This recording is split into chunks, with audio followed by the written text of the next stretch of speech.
तो बाहर तो होता है एक्सेप्टेंस और अंदर होता है रिवोल्ट, और उसी रिवोल्ट का कारण ये है कि किसी को एसिडिटी है, किसी को अल्कलिनिटी है, किसी को अल्सर है और किसी को ट्यूबरक्लोसिस है। ये सभी की सभी बातें केवल अपने अंतःकरण में भिन्न भाव और बाहर के भिन्न भाव इसके कारण है। यदि हमको रिवोल्ट करना है तो खुल्लम खुल्ला कर दो और निकाल डालो सब गंदगी अंतःकरण से, लेकिन कब तक झगड़ा करते रहोगे? उससे तो बढ़िया बात यह है जो जैसा है प्रेम से स्वीकार करो, मन प्रसन्न रहेगा। एक ही साधना द्वितीय अध्याय में भगवान कृष्ण ने अर्जुन को और अर्जुन के माध्यम से हम सबको बताई है। कौन सी? दुखी मत होना। न त्वम शोचितुम अर्हसि, इस वाक्य को अपने हृदय में रख ले और हमेशा इसका चिंतन करें कि हमको दुखी होने का अधिकार नहीं है। अब देखो, यदि एक ही ये साधना करो आप कि किसी भी कारण से दुखी नहीं होंगे, तो बाकी कुछ करने की आवश्यकता ही नहीं। समझो आपको काम करना है तो आनंद के साथ करें, काम नहीं करना है तो मत करो, लेकिन दुखी मत होना। यही ये साधना न त्वम शोचितुम अर्हसि। ये होने के बाद अब 28वें श्लोक में भगवान बताते हैं कि तुम जिसके लिए वेदना कर रहे हो, जिसके लिए दुखी हो रहे हो, उसके बारे में तुमको अब बताता हूं। 28वां श्लोक हम पढ़ेंगे। अव्यक्तादीनि भूतानि व्यक्तमध्यानि भारत अव्यक्त निधनान्येव तत्र का परिदेवना। अब पूरे जगत का हिसाब भगवान बड़े सरल भाषा में समझाते हैं। प्रत्येक वस्तु पहले अव्यक्त स्थिति में रहती है, उसके बाद वो वस्तु सूक्ष्म रूप में अभिव्यक्त होती है, और तीसरी बार वही सूक्ष्म रूप स्थूल रूप ग्रहण कर लेता है। जैसे किसी व्यक्ति को देखा कि वो फट से उठा और उठने के बाद दूसरे को चाटा लगाया, ये सडनली थोड़ा हुआ है। पहले जिसको चाटा लगाया उसके बारे में गुस्सा क्रोध अव्यक्त रूप में था, और उसके बाद सूक्ष्म अभिव्यक्त होने लग गया अंदर ही अंदर। पता नहीं क्या करो I think I can not keep quiet, it is enough, it is too much out, I think there is no way out, I don't think and busy. और अगला सोचता है अरे क्या हो गया, खामोखा मार दिया, पिछले 6 महीने से सोच रहा था। तो प्रत्येक वस्तु की अभिव्यक्ति 3 स्तर पर होती है। कोई भी वस्तु अभाव से नहीं निकलती। तो पहले अव्यक्त, फिर सूक्ष्म अभिव्यक्त और फिर स्थूल अभिव्यक्ति। इसी प्रकार से भगवान बताते हैं भूतानि आदिनि अव्यक्तानि। इस जगत में सभी के सभी भूत मात्र पहले अव्यक्त रहते हैं, और उसके बाद व्यक्त मध्यानि भारत। भारत माने जिसको अपने बुद्धि में प्रकाश डालना है और जीवन में दुखी होना बंद होना है, उसको भारत कहते हैं। जो ट्रकों के पीछे लिखा होता है वो नहीं। ट्रकों के पीछे क्या लिखा होता है? हमारे दिल्ली वालों की बात हमको बहुत पसंद है। दिल्ली वाले जितने दिल वाले हैं पूरे हिंदुस्तान में कहीं नहीं। तो वहां ये रिक्शा वाले अपने रिक्शाओं के पीछे लिखते हैं कि 100 में 80 बेईमान, फिर भी मेरा भारत महान। समझे? देखो कितनी सुंदर बात। तो भारत माने, भा माने ज्ञान, रत माने रमण करना। जिसको इस ज्ञान की प्यास है, जिसको अपने स्वरूप का दर्शन करना है, उसके लिए बताए जा रहे हैं कि जगत में प्रत्येक व्यक्ति या वस्तु पहले अव्यक्त रहता है और फिर अभिव्यक्त हो गया, और वो अभिव्यक्त होने के बाद उसके बाद फिर वो अव्यक्त हो जाता है। इस प्रकार से अव्यक्त अभिव्यक्त, अव्यक्त अभिव्यक्त, अव्यक्त अभिव्यक्त, unmanifest manifest, unmanifest manifest, unmanifest manifest, और ये अनंत काल से चल रहा है। अब देखो, हम लोग जब बच्चे पैदा करते हैं तो बच्चों को नहीं पैदा करते, केवल हमारे माध्यम से शरीर ही पैदा होते हैं। श्रीमद् भागवत में ये विचार आता है स्पष्ट रूप से, 5वां महीना जब गर्भ का होता है उस समय उस गर्भ में जीव प्रवेश करता है। तब क्या हुआ कि हमने केवल एक मकान बांध लिया इन्वेस्टमेंट करने के लिए, और मकान बांधने के बाद एक व्यक्ति जा रहा था और उसने पढ़ी वहां की एक बोर्ड पढ़ ली, टॉयलेट। कई जगह में टूलेट की जगह टॉयलेट कर देते बच्चे लोग, तो उसने देखा बोर्ड टूलेट, और जैसे देखा कि बोर्ड है टूलेट और वो जीव घूम रहा था, मकान नहीं मिल रहा, मकान नहीं मिल रहा, जहां देखा कि अब ये गर्भ में जगह खाली है तो वहां घुस गया, और घुसने के बाद हमको लगने लगता है कि मेरा बच्चा है। अरे महाराज, यदि अपना बच्चा होता तो अपनी बात मानता,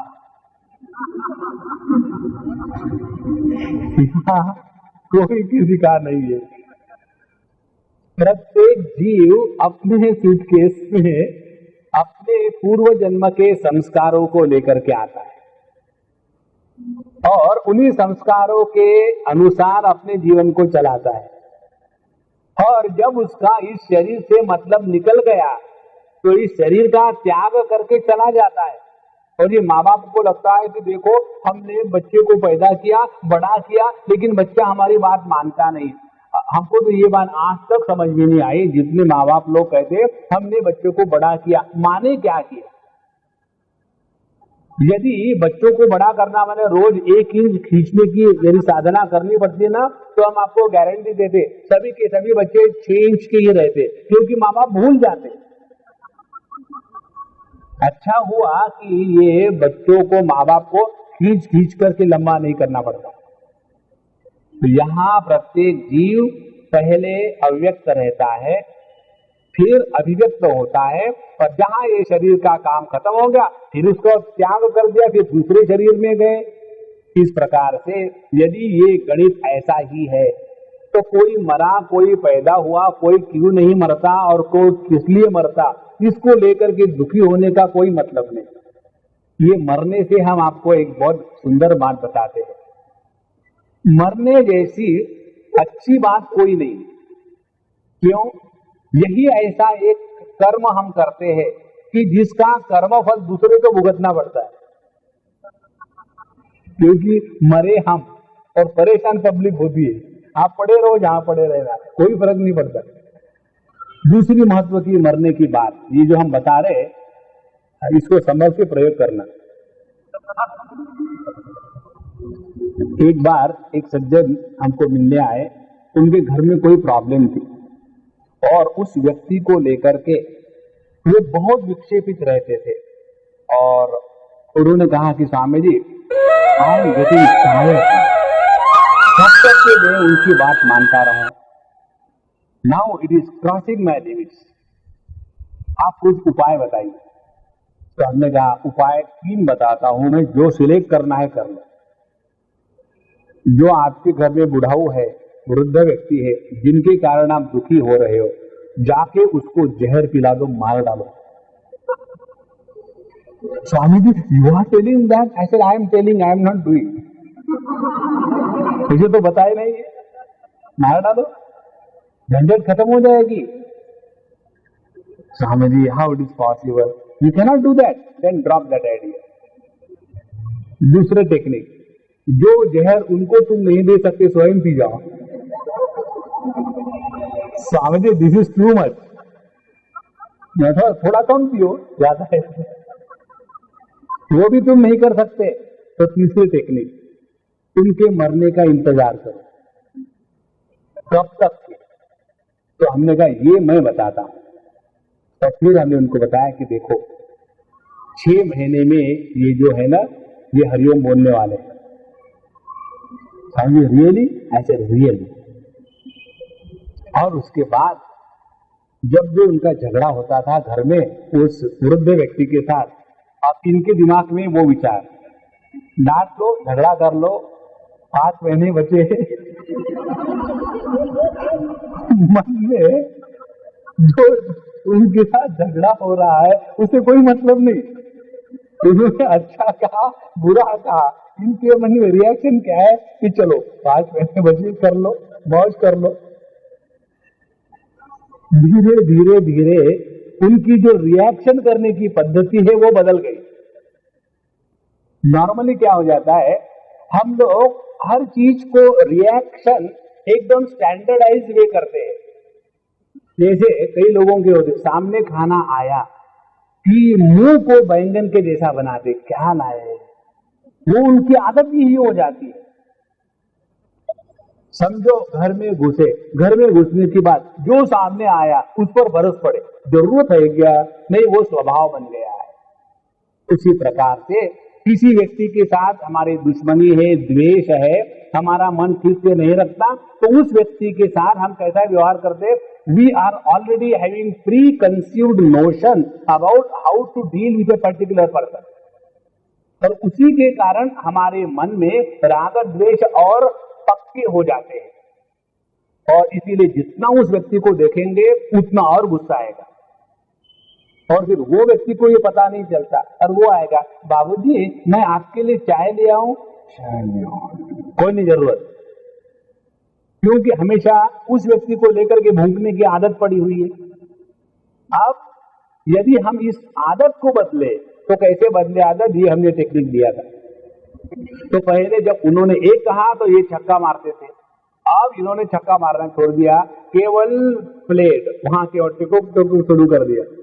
तो धीरे धीरे धीरे उनकी उस व्यक्ति के साथ जो हमेशा धर्म क्षेत्र कुरुक्षेत्र की बात थी वो शांत हो गई, और 6 महीने के बाद उन्होंने मरना तो नहीं था, क्योंकि मैंने कहा था हमारे कहने से मच्छर नहीं मरता तो आदमी कहां मरेगा। अच्छा, वो मरे तो नहीं, लेकिन एक फायदा हो गया, इस व्यक्ति का उस व्यक्ति के साथ हमेशा जो झगड़ा होता था वो झगड़ा खत्म हो गया। और प्रॉब्लम तो यही है। इसीलिए देखो भैया, एक बात समझ लो, इस जगत में जैसे हम लोग रेलवे के कंपार्टमेंट में आते हैं, अब आप सभी लोग तो ट्रैवल कर ही चुके हैं, बंबई के हैं, तो जैसे समझो यहाँ से दिल्ली जाना है, अमृतसर जाना है, पठानकोट जाना है, जम्मू तावी जाना है, कलकत्ता जाना है, तो पहले जब घुसते हैं ट्रेन में तो कितना झगड़ा होता है, मेरा बर्थ तुम्हारा बर्थ, ये क्या उधर उठाओ, यहाँ क्यों बैठा, थोड़ी देर गाड़ी चलने धक्के लग जाते हैं, और उसके बाद फिर डिब्बे खुलने लग जाते हैं। और फिर यदि गुजराती होगा तो सुरती खाना बाहर आता है, यदि पंजाबी होगा तो छोले भटूरे बाहर आ जाते हैं, नहीं तो पिछला भाकरी बाहर आ जाती है, एक एक बातें बाहर आ जाती है। और उसके बाद इसका अचार, उसका पापड़, उसकी हरी मिर्च, इसकी ब्रेड, शुरू हो गया।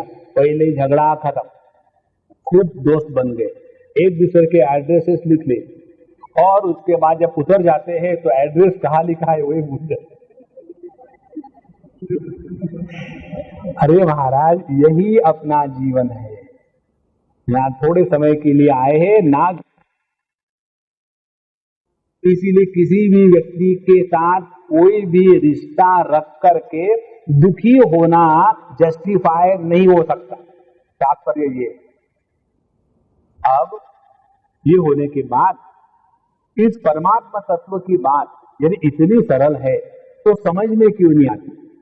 जिसने चीनी को मीठा है इसलिए स्वीकार किया, इमली को खट्टा है इसलिए स्वीकार किया, और मिर्ची को तीखी है इसलिए स्वीकार किया, नमक को ये नमकीन है इसलिए स्वीकार किया, उस व्यक्ति को कभी दुख नहीं होगा। हम चीनी खाते हैं, कहते हैं ओह बड़ी तीखी है, तो क्या मीठी होगी? हम इमली खाएंगे, कहेंगे ओह कितनी खट्टी है, तो इमली कभी मीठी होती है क्या? उसी प्रकार से जन्म के बाद मृत्यु, मृत्यु के बाद जन्म, ये लगा है, इसको चाहे स्वीकार करो ना करो, ये ऐसा ही होगा। तस्मात् अपरिहार्यते न त्वं शोचितुम अर्हसि, आप शोक करने के अधिकारी नहीं हो। फिर और एक आगे तर्क देते हैं 28वें श्लोक में, अव्यक्तादीनि भूतानि व्यक्तमध्यानि भारत अव्यक्त निधनान्येव तत्र का परिदेवना। यहां कार्य कारण मीमांसा का शास्त्रीय विवेचन है। देखो, सुवर्ण हो गया कारण और आभूषण हो गए कार्य, लोहा हो गया कारण और नेल कटर हो गया कार्य, मिट्टी हो गया कारण और मिट्टी का जो घट है वो हो गया कार्य। ये बात क्लियर हो गई। अब कारण में ही कार्य समाप्त हो जाता है। जैसे जब आभूषणों को हम गला देंगे गरम करके, तो आभूषण कहां जाएंगे? वो सुवर्ण में चले जाएंगे। किसी भी कार्य का नाश अभाव में नहीं होता। ध्यान से सुनना, यह बड़ी सूक्ष्म बात है। आभूषण हो गए कार्य, जब हम उनको गला देते हैं तो उन आभूषणों का नाश उनके अभाव में नहीं होता, उनका नाश होता है उनके कारण में जो नित्य उपलब्ध सुवर्ण है। ये सिद्धांत है। तो जितने भी भूत मात्र है इस जगत में पैदा होने के पहले वो अव्यक्त थे, वो अभाव में नहीं थे। तीन बातें होती, एक तो है अव्यक्त, दूसरा है सूक्ष्म व्यक्त और तीसरा है स्थूल व्यक्त। तो हमारी जो अभी की अनुभूति है जगत को लेकर के, ये स्थूल अभिव्यक्ति है, और जो मन के स्तर पर हमारी अनुभूति होती है वो सूक्ष्म अनुभूति है, और सुषुप्ति में जो हमारी अनुभूति है वो अव्यक्त की अनुभूति है। हमको अपने अभाव का भाव या भान कभी नहीं हो सकता। इसीलिए जितने भी भूत मात्र है हमको जब अब दिखते हैं तब हम कहेंगे वो व्यक्त हो गए। व्यक्त होने के पहले क्या उनका अभाव था? नहीं, क्योंकि अभाव से किसी भी भाव की प्राप्ति नहीं हो सकती। तो पहले फिर क्या था उनकी, क्या थी उनकी स्थिति? उनकी स्थिति थी पहले वो अव्यक्त थे। तो अव्यक्तादीनि भूतानि, सभी के सभी भूत मात्र पहले अव्यक्त थे, फिर व्यक्त मध्यानि भारत, फिर जो अव्यक्त थे वही फिर बाहर आ गए और मर जाएंगे, माने क्या, फिर वो अव्यक्त हो जाएंगे। ऐसा उदाहरण ले लो, जितनी भी लहरें हम देखते हैं समुद्र पर, वो सभी की सभी लहरें कहीं आकाश से टपकी क्या? नहीं, वो सभी की सभी लहरें समुद्र में उपलब्ध है। लेकिन कैसी है उपलब्ध? वो अव्यक्त रूप में उपलब्ध है। और फिर जब समुद्र पर ज्वार भाटा आ जाता है तो जो अव्यक्त लहरें हैं वही बाहर आ जाती है, फिर हम कहेंगे वो व्यक्त हो गई। अब जब लहरें टूट जाती है तो कोई मर थोड़ी जाती है, वो फिर समुद्र में अव्यक्त हो गई, फिर वापस चली गई। इस प्रकार से इस संपूर्ण सृष्टि में आज तक ना तो किसी का मृत्यु हुआ है, ना तो किसी का जन्म हुआ है। ये तो केवल अव्यक्त व्यक्त अव्यक्त इस प्रकार से अखंड रूप से चल रहा है। तो अव्यक्तादीनि भूतानि व्यक्त मध्यानि भारत अव्यक्त निधनान्येव तत्र का परिदेवना। यदि ये बात ऐसी है तो इसको समझने के बाद कभी किसी प्रकार की दुख की बात हो ही नहीं सकती। तत्र का परिदेवना। अब देखो, इसको हम दो तीन प्रकार से समझेंगे। एक, यदि हम अपने आप को देह के रूप में स्वीकार करते हैं कि मैं देह हूं, तो देह हूं माने क्या? ये कहीं की ईंट कहीं का रोड़ा, भानुमति ने कुनबा जोड़ा। एक जैसे अपने चौपाटी की भेल बनाते हैं ना, चौपाटी की भेल कैसे बनाते हैं? एक पुराना न्यूज़पेपर ले लेना पहले हाथ में, उसके बाद उसमें पहले वो पफ राइस चुरमुरे क्या है वो डालते हैं, फिर दो चार चीज डाल करके फिर नमक मिर्च मसाला और सब कुछ हो गया, और फिर उस भैया का जो सॉलिड है वो डालते, और वो होने के बाद फिर उसको ऐसा ऐसा करते। It is a biological salt, it is not a C salt. और फिर उसको ऐसा ऐसा करके दे दे। फिर उसको हम क्या कहते हैं, अब हम भेल खा रहे हैं। भेल माने मिक्सचर। उसी प्रकार से जब हमारे ब्रह्मा जी ने भेल बनाई तो स्पेस ले लिया, आकाश ले लिया, और फिर 1 चम्मच वायु, फिर 2 चम्मच अग्नि, 3 चम्मच पानी और 4 चम्मच पृथ्वी, और सबको मिला मिला करके और फिर उन्होंने उसमें हवा फूंक दी, फुस, तो वहां हम तैयार हो गए भेल। तो हम में किसी में भी पंच महाभूत तैयार नहीं हुए, वो ऑलरेडी थे, केवल उनको इकट्ठा किया है। तो हम सभी पंच महाभूतों में पहले अव्यक्त के रूप में उपस्थित थे। अब बीच में अब उसको एक आकार आ गया, और जब इस दुनिया का भाग्य खुलता है तब हम दुनिया को छोड़ के चले जाते हैं। तो जब दुनिया को छोड़ के चले जाते हैं, देह का नाश होता है। माने क्या होता है, पहले इसमें से हवा निकल गई, हवा हवा में मिल गई, अग्नि अग्नि में मिल गया, पानी पानी में मिल गया, धीरे धीरे धीरे धीरे ये 4 तत्व निकलने के बाद ये देह के आकार ने जिस आकाश को पकड़ लिया था, वो देह का आकार जब नष्ट हो जाता है तो उस आकाश को भी हमने खाली कर लिया। तो चाहे हम अपने आप को देह समझे तो पंच महाभूतों के रूप में हम पहले उपलब्ध थे, बीच में हमने आकार धारण कर लिया, और जब ये देह नष्ट हो जाता है तो फिर पंच महाभूतों में विलीन हो जाता है। इसीलिए अव्यक्तादीनि भूतानि व्यक्त मध्यानि भारत अव्यक्त निधनान्येव तत्र का परिदेवना। इसीलिए फिजिक्स का एक सिद्धांत है, वो सिद्धांत ये है कि तो नहीं है। यदि हम अपने आप को जीव समझे तो पहले हम इस देह में नहीं थे, लेकिन इसका मतलब ये नहीं कि हम नहीं थे। पिछले जन्म में हमने बहुत तीर मारे, वो तीरों को लेने के लिए जन्म में आ गए। तो पहले हम अव्यक्त थे, अब फिर व्यक्त हो गए, फिर इस देह का धंधा खत्म होने के बाद दूसरा दुकान खोलने के लिए फिर कहीं चले जाएंगे। तो अव्यक्त निधनान्येव तत्र का परिदेवना। तीसरे प्रकार से विचार करो, हम जब अपने आप को शुद्ध परमात्मा तत्व के रूप में जानते हैं तो ये नित्य ऐसा का ऐसा ही है। इसीलिए महाराज किसी भी प्रकार से शांत बुद्धि से विचार करे तो तत्र का परिदेवना, दुख होने की बात ही नहीं। कितना भी दुख हो जाए आपको, हम आपको बताते हैं, कितना भी दुख हो, जैसा जैसा समय चलता है ना, वैसे वैसे दुख की मात्रा कम होने लग जाती है। यदि दुख असली होता तो दुख कम नहीं होता, क्योंकि वो घटता है, इसलिए वो असली नहीं है। दुख मात्र कल्पना है, कल्पना मात्र है।